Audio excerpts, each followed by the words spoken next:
Looks very nice. Thank you, Kevin. The pandemic has forced changes to sports at every level. Some are getting into tournaments or just starting their practices, and some aren't having a season at all. Brad Brown visited the Butler University campus and found two teams working in very different situations. On a crisp November night, the Butler women's soccer team gets in another solid session on the field. Can we punish it? All of this practice for a season that is not happening right now and still seems so far away.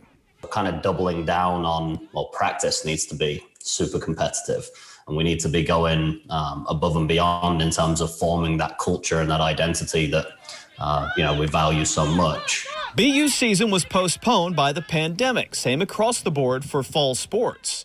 These players among thousands of student athletes that are left waiting, but still working.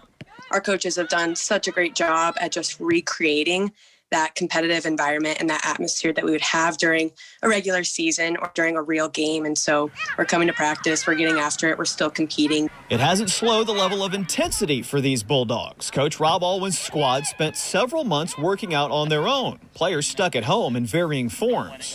My backyard grass is really long and not the most ideal space, so I'd mostly be in my garage and slipped a couple times. It's all about us every day.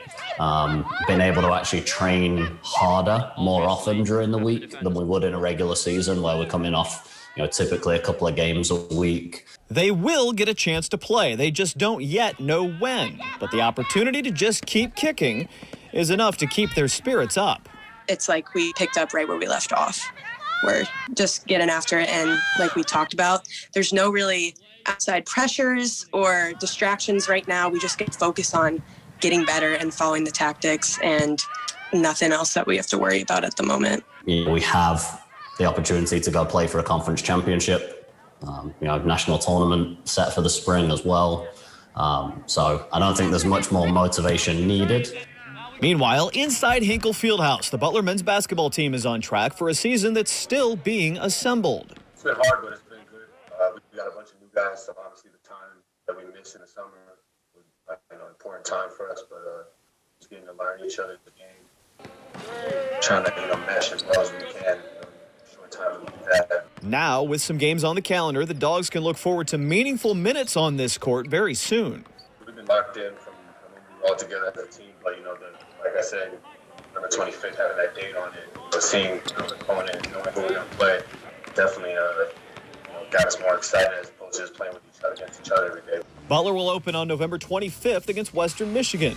The Big East schedule starts at home on December 14th. The BU women's team has their Big East home opener on for December 4th. Both schedules will continue to get filled out in the weeks ahead. Brad Brown, WRTV Sports.